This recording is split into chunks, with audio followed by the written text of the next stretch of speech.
trazer o último vídeo agora, que esse vídeo é bem forte. Vamos ver agora. Tudo que nós estamos falando se resume nesse vídeo que nós vamos trazer agora. Aí. Pode colocar lá.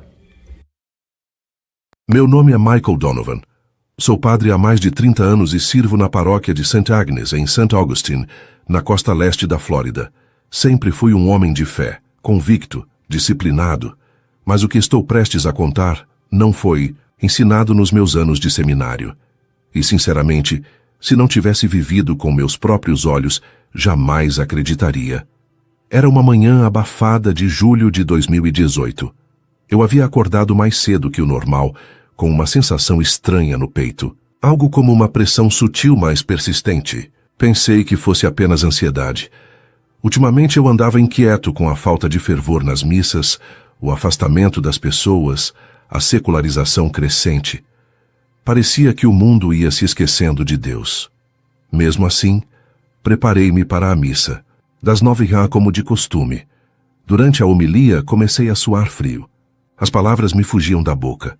Olhei para a assembleia, rostos que eu conhecia há décadas, e tudo começou a embaçar. A última frase que consegui dizer foi: "Felizes os puros de coração, pois verão a Deus." Em seguida, tudo ficou escuro. Disseram que foi um infarto fulminante. Caí diante do altar e por quase 8 minutos meu coração ficou parado. O paramédico que me atendeu disse que eu tive sorte de ser reanimado. Mas eu não chamo isso de sorte, porque nesse intervalo, entre o colapso e o desfibrilador, eu estive em outro lugar. Um lugar que ainda me causa calafrios e lágrimas. No instante em que meu corpo tombou, senti como se uma mão invisível me puxasse para trás, como se eu tivesse saído do meu próprio corpo pela nuca. Vi meu corpo caído no chão de mármore, pessoas correndo, gritando meu nome, mas eu estava em paz. Flutuava, como envolto por uma luz branda, acolhedora. Senti uma presença atrás de mim, alta, majestosa, que exalava algo que não sei explicar. Era como uma vibração pura, silenciosa, mas poderosa. Quando me virei, vi um ser com vestes resplandecentes, rosto coberto por uma luz tão intensa que doía olhar.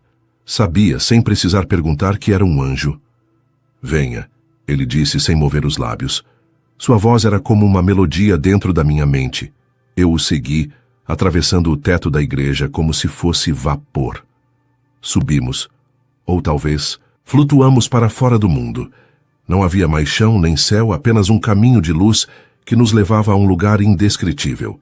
E então eu vi o paraíso, não como uma paisagem de nuvens e harpas. Isso são metáforas humanas. O que vi era vida pura. Uma realidade mais real do que qualquer coisa aqui. Cores que não existem no nosso mundo, música que tocava direto. Na alma e presenças, milhares delas. Almas em comunhão, alegria sem limites, sem palavras. Eu chorei como uma criança. Pensei, é aqui. Acabou. Estou em casa. Mas eu estava errado. Era só o começo. Não sei quanto tempo permaneci ali, no paraíso. Não existe tempo como o conhecemos. Os segundos não correm, eles simplesmente existem. Mas a paz... a paz... Ela me atravessava como luz líquida. Eu sentia tudo ao mesmo tempo. Amor, acolhimento, verdade. Era como se cada pedaço da minha alma fosse curado, purificado por uma presença viva e consciente que preenchia todo aquele lugar. Não era apenas um céu no sentido poético. Era uma realidade absoluta. Era a fonte. O anjo ao meu lado não me dizia palavras, mas eu entendia tudo. Nossas comunicações eram como transferências diretas de sabedoria e emoção. Eu sabia que estava diante da presença de Deus. Não o via como um trono ou uma figura, mas como a essência viva que sustentava aquele mundo. E a única coisa que eu conseguia fazer era me render. Caí de joelhos, ou pelo menos senti como se meu espírito tivesse se curvado totalmente. Chorei, não por dor, mas por estar finalmente diante da verdade, de tudo o que procurei em décadas de orações, missas, conselhos e jejuns. Estava ali, e ele me amava. Não pelo que eu fiz, mas porque eu era dele. Comecei a sentir a presença de outras almas ao meu redor, Algumas que eu reconhecia, minha avó materna, um velho professor do seminário, um fiel que morrera anos antes num acidente de barco. Eles sorriam, não com os lábios, mas com o ser inteiro. Tudo era comunhão, tudo era unidade. Mas então, algo mudou. Foi sutil no início, uma espécie de silêncio que não combinava com aquele lugar. Como uma nota fora do tom numa sinfonia perfeita. Olhei para o anjo ao meu lado e, pela primeira vez, senti algo parecido com gravidade. Um peso, uma vibração densa que se aproximava. O anjo voltou-se para mim com um olhar que misturava compaixão e firmeza. Agora você verá aquilo que não está preparado para aceitar, disse ele. E sem que eu tivesse tempo de responder, fomos arrebatados dali, não como antes, em ascensão, mas como se mergulhássemos num poço sem fundo. A luz do paraíso se apagou atrás de nós, e à frente, um túnel, mas não um túnel de luz. Era como se o próprio espaço estivesse sendo rasgado. Comecei a ouvir gritos, gritos que não vinham de fora, mas de dentro de mim. Era como se cada grito fosse uma parte esquecida da alma humana, clamando, gemendo, implorando. Para onde estamos indo? Perguntei, mas não recebi resposta. Senti cheiro de enxofre, de carne queimada, um calor opressivo, sufocante. E então, como se caíssemos, de um abismo eterno chegamos. O inferno estava diante de mim, e o que vi ali destruiu tudo o que eu pensava saber sobre salvação, fé e julgamento. O que posso dizer? Nenhuma palavra que existe na linguagem humana é capaz de descrever. O que é o inferno? Não é apenas dor, não é apenas castigo, é a total ausência de Deus, é a separação consciente, eterna e desesperada da fonte da vida. Fomos arremessados num espaço que parecia sem fim, envolto numa escuridão viva, não como a falta de luz, mas como algo que odeia a luz. Cada parte do meu ser gritava para sair dali. O calor era insuportável, mas o que mais me afligia era a dor espiritual. Eu sentia cada angústia como se fosse minha. Era como se cada alma ao meu redor estivesse conectada à minha pela dor. E então comecei a vê-los. Almas humanas, milhares, talvez milhões, encolhidas, contorcidas, presas em laços invisíveis. Algumas gritavam por perdão, outras riam de forma insana, numa zombaria desesperada de si mesmas. Vi uma mulher que se feria repetidamente, como se quisesse desaparecer. Um homem que andava em círculos, repetindo as mesmas palavras sem parar. Mas eu ia à igreja. Eu ia à igreja. Eu ia à igreja. Foi aí que percebi. Muitos ali tinham sido cristãos, católicos, protestantes, evangélicos. Eu os reconhecia pelos símbolos que ainda flutuavam ao redor deles como ecos, cruzes, terços, bíblias. E, no entanto, estavam ali, no inferno. Por quê? Perguntei ao anjo com desespero. Por que eles estão aqui? Eles eram cristãos. Ele me olhou, e em seu olhar havia tristeza, mas não surpresa. Eles o conheciam com os lábios, mas o negaram com a vida. Suas obras gritavam contra o amor que proclamavam. Usaram a fé como manto para o orgulho, a ganância, o controle. Eram mais juízes do que discípulos. Chorei. Não conseguia suportar aquilo. Vi um padre, sim, um sacerdote como eu, que tinha os olhos vazios, sentado sobre brasas vivas, repetindo orações mecânicas que ninguém ouvia. Eu o conhecia. Servimos juntos num retiro em 1998. Um homem rígido, impecável na doutrina. Mas agora, ali. Ele pregava sem amar, disse o anjo. Seu coração estava longe de Deus. Quanto mais eu olhava, mais minha alma se partia. Vi jovens que zombavam de tudo o que era sagrado. Vi líderes religiosos aprisionados por correntes feitas de ouro, símbolo da idolatria ao dinheiro. Vi cristãos que usaram o nome de Jesus como escudo para o ódio. E todos eles gritavam, não por alívio, mas porque, no fundo, sabiam que eles mesmos haviam escolhido aquele destino. Deus não os condenara. Eles se afastaram passo a passo, até não ouvirem mais sua voz. Este é o lugar onde a misericórdia foi recusada, disse o anjo, e onde ela já não pode ser recebida. Eu tremia, quis voltar, Quis desaparecer, mas o anjo tocou meu ombro e ao toque dele, uma nova visão começou a se formar diante de mim, como se o próprio inferno se curvasse para revelar algo ainda mais profundo. Era o futuro. Do meio daquela escuridão sufocante, algo começou a se abrir diante de nós. Era como uma janela no tecido da realidade, não feita de vidro ou matéria, mas de pura consciência. O anjo tocou meu ombro com mais firmeza desta vez, e eu ouvi sua voz ressoar dentro de mim. Agora verás o que está por vir, e tua missão será lembrar, mesmo quando te chamarem de louco. As trevas ao redor se dissiparam por um instante, e no lugar delas, surgiu uma cena clara como o dia. Eu via a Praça de São Pedro, no Vaticano, lotada. Uma multidão aguardava em silêncio, com olhares voltados para a sacada central da Basílica. Era o ano de 2025. Eu soube disso sem que ninguém me dissesse. O conhecimento me foi infundido como uma certeza absoluta. Vi os sinos tocarem. O fumo branco já havia subido. O conclave havia terminado. Um novo Papa seria apresentado. Então, ouvi. Um homem de semblante calmo, elegante, com gestos suaves subindo ao balcão. O povo gritava, aplaudia. Câmeras do mundo inteiro transmitiam aquele momento histórico. E então ele falou. Suas palavras foram: "Não temais, venho em nome da paz." E naquele instante meu coração se apertou, porque a paz que ele trazia não era de Deus. O anjo sussurrou quase em dor. Ele virá como cordeiro, mas fala com a voz do dragão. E então compreendi. Aquele homem não era um líder qualquer. Ele seria carismático, conciliador, falaria de união entre religiões, de fraternidade global, de tolerância. Mas por trás de tudo isso havia uma essência falsa, uma paz construída sobre a negação da cruz. Um mundo sem pecado, porque já não haveria mais verdade para condená-lo. Vi esse Papa ganhar o coração de muitos, inclusive de cristãos sinceros que, cansados de guerras, escândalos e divisão, acolheriam suas palavras como uma esperança. Mas pouco a pouco a verdade seria diluída, o nome de Jesus seria usado, mas esvaziado de sua força. A cruz seria um símbolo decorativo, não mais um chamado ao arrependimento.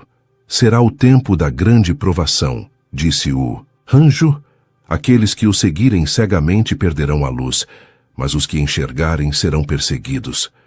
Chorei de novo, dessa vez com uma dor aguda. A visão mudou, e vi igrejas queimando, cristãos sendo calados, padres sendo pressionados a pregar uma nova espiritualidade sem juízo, sem inferno, sem salvação. Vi jovens sendo ensinados que tudo é relativo, que Deus é apenas uma energia, e que o sacrifício de Cristo foi apenas um símbolo cultural.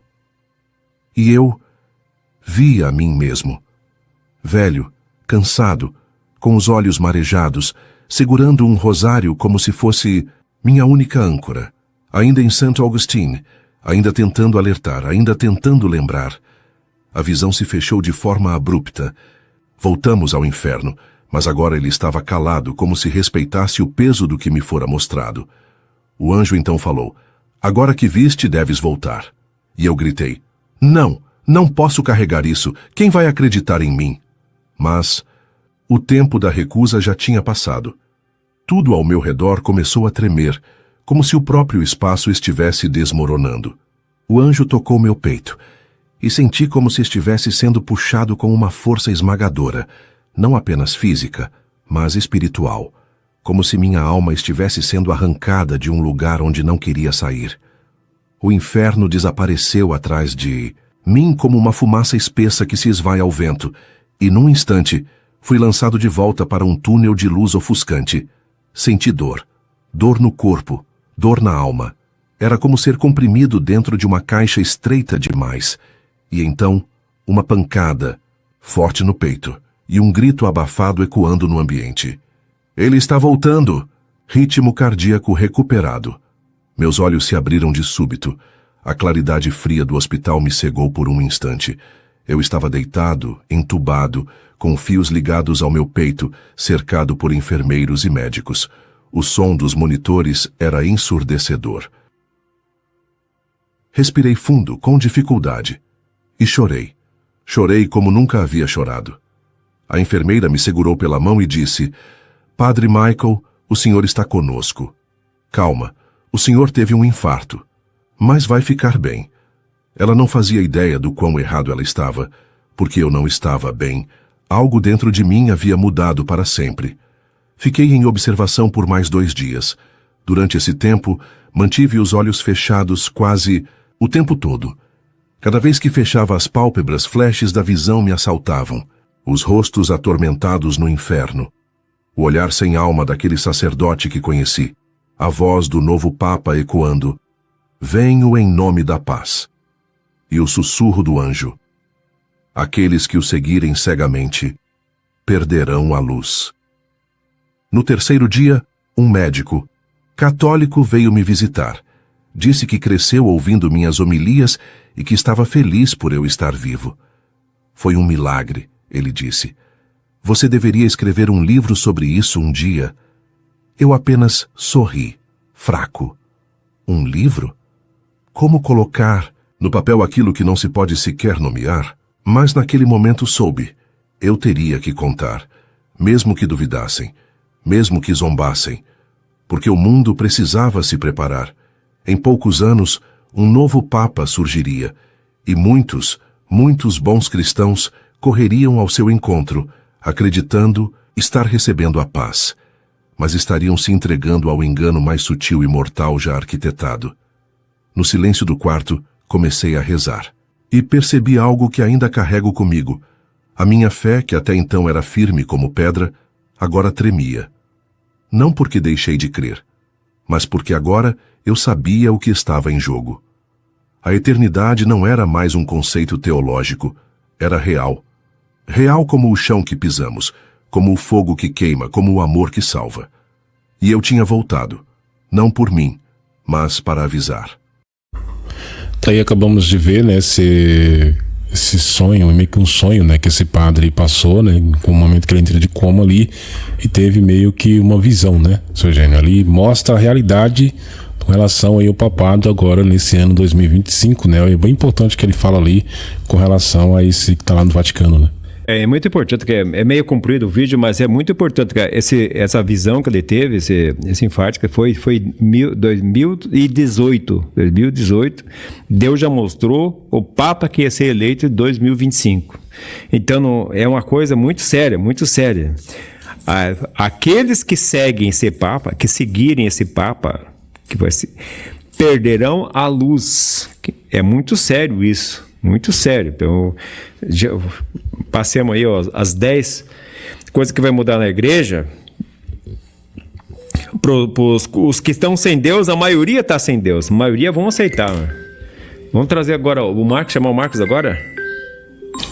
Vamos sim, agora são 9h20. Vamos ir de volta com o Marcos, falando pra gente aí novamente desse sonho, né, Marcos? Eu pedi para o Eugênio, Rony, colocar a imagem aí. São algumas fotos para a gente chegar aqui a uma conclusão juntos, né, sobre a escolha desse Papa aí, Leão XIV. Eugênio, pode colocar ali. Aí eu vou pedindo para passar aí, de acordo com o que eu vou falando aqui, aquelas fotos, aquelas imagens que eu passei para você no WhatsApp, por gentileza. Então vocês têm aqui, né, o último líder. No dia 20 de abril de 2025, o vice-presidente dos Estados Unidos foi o último líder mundial a ver o Papa Francisco com vida. Foi um gesto diplomático ou uma despedida cronometrada para negociar a decisão do novo Papa? O que vocês acham, né? O vice-presidente dos Estados Unidos foi lá um dia antes do Papa Francisco morrer. Pode passar para a próxima. A imagem profética. Olha o que nós temos aqui, né? Poucos dias após a morte de Francisco, o Trump publicou uma imagem gerada por inteligência artificial, onde ele próprio aparece como Papa. Seria isso uma coincidência? Ou uma mensagem simbólica de que o próximo Papa seria americano? Pode passar para a próxima.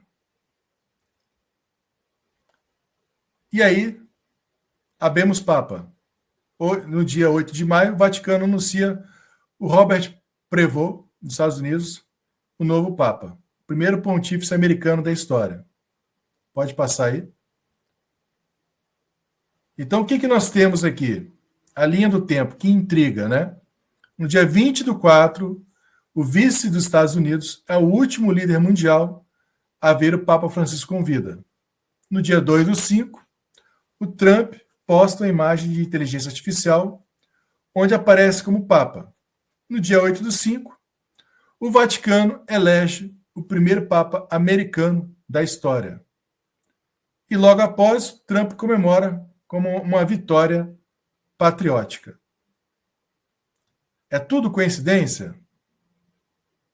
Se o Trump está conseguindo, né, derrotar o dragão chinês com a imposição das taxas de importação do governo chinês, se o Trump tem força para bater de frente com o dragão chinês, com a China, o que os 40 bilhões de dólares que foram cortados no começo do ano não fariam a diferença agora com uma possível negociação com a ida do vice-presidente dos Estados Unidos lá no Vaticano, um dia antes do Papa morrer. Follow the money.